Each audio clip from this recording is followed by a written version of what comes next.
Boa noite. Vamos iniciar o Evangelho, prece e irradiação do Centro Espírita Cearense.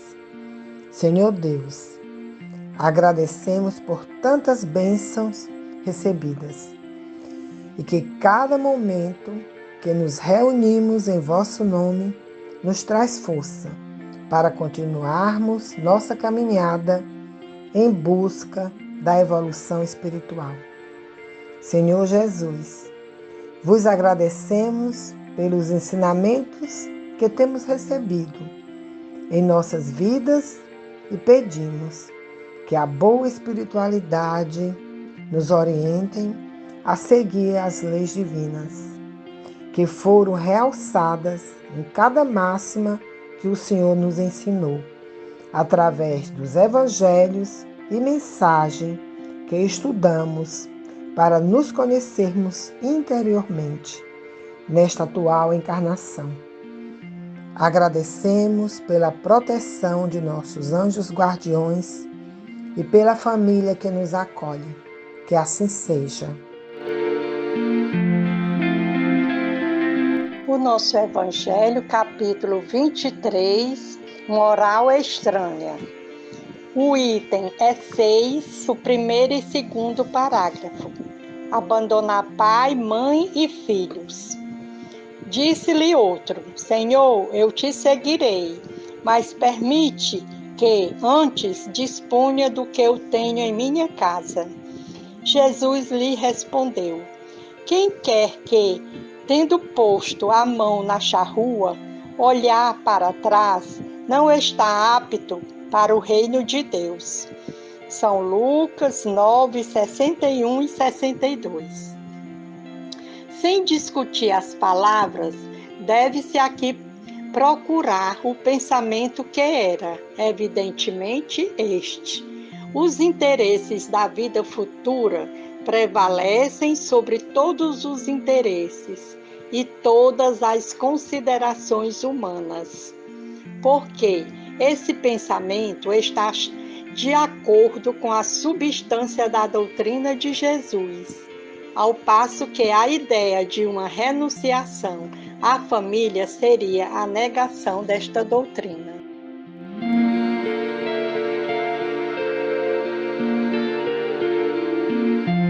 Muito boa noite, caríssimos irmãos.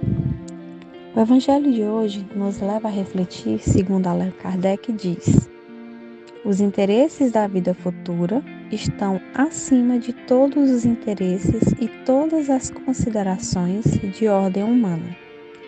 Ele não está desprezando o interesse e deveres da vida material aqui na Terra.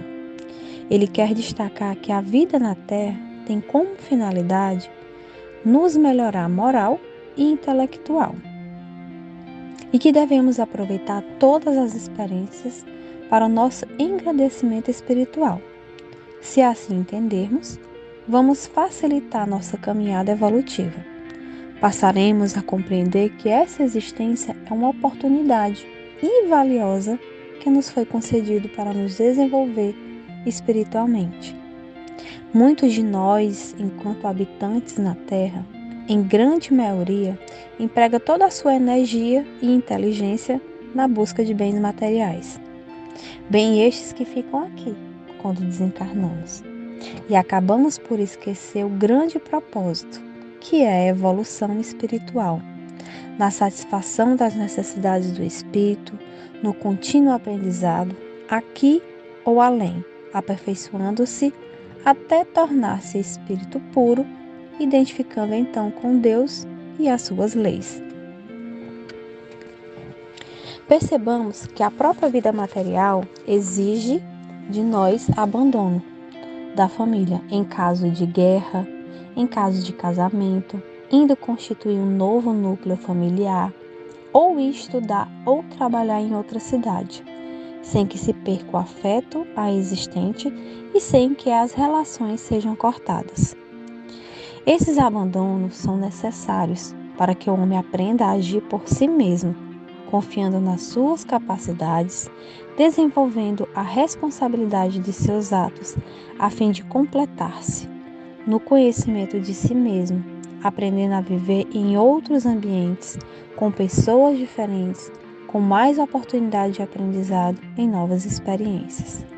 Assim, não se deve dar a essas palavras de Jesus o sentido de abandonar, de cortar relações com a família, como condição de ser seu discípulo, pois o Espiritismo nos esclarece que nos relacionamentos familiares estão as maiores oportunidades de desenvolver-se o amor ao próximo como a si mesmo, de transformações de ódio em amor, de antipatias em simpatias, de egoísmo em altruísmo, em renúncias a favor do outro, ou seja, de vivenciar os seus ensinos.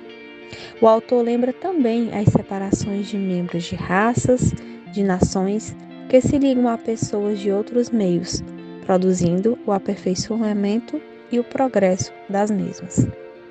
O Espiritismo nos ensina que se deve a tudo observar e analisar sob o ponto de vista da imortalidade do espírito, a fim de compreender que os verdadeiros amores não se rompem com separações na vida terrena e nem com a morte do corpo, visto que o encarnado ou desencarnado continua exercitando a vida. Aonde quer que vá o espírito, os laços de afeto continuarão ligados, fortalecendo-se cada vez mais nos outros laços que vão se constituindo e se fortalecendo. Porque o amor, quanto mais se doa, mais se cresce no íntimo dos filhos de Deus, o amor absoluto. Considerar os interesses espirituais acima dos interesses materiais, com a consciência de que os últimos se constituem apenas em meios para a satisfação dos primeiros, é a mensagem de Jesus. Nessas palavras, que interpretadas segundo a forma, seriam contrárias à moral divina.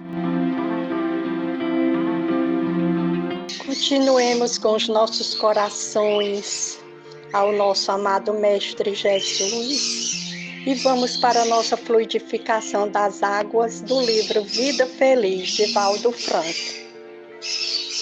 Difunde a esperança em melhores dias. Nunca houve tanta necessidade da verde palma quanto nestes momentos. A esperança dá força aos ideais e coragem às criaturas que se renovam, mesmo quando tudo parece a ponto de perder-se. É ela que sustenta o herói e mantém o santo nos propósitos superiores que abraçam, preservando-a em ti. Nunca desfalecerás, nem te sentirás abandonado quando as circunstâncias te convidarem ao testemunho e à solidão. Assim, queridos irmãos, nós que estamos nesta doutrina abençoada, consoladora, sentimos que estamos no caminho certo. Então, vamos pedir a Jesus, aos mentores espirituais da casa, a fluidificação das águas de todo o universo, de todos os reservatórios, dos hospitais em nossas casas, nesses copos que está à mesa junto de nós, pedindo aos mentores, a Jesus, a Dr. Bezerra de Menezes, a fluidificação, para que todos os irmãos que estejam aflitos, desfalecidos, tristes, depressivos, doentes nos hospitais, em suas casas, as crianças abandonadas, órfãos, os nossos irmãos desempregados, que sejam todos recebidos quando delas tomarem em suas casas e aonde estiverem, que se renovem em força e esperança, assim como nós estamos renovados de força, de esperança, dessa doutrina linda que nos ensina, que nos faz ser melhor cada dia um pouquinho, mas nos melhoramos para nós e para toda a humanidade. Que assim seja.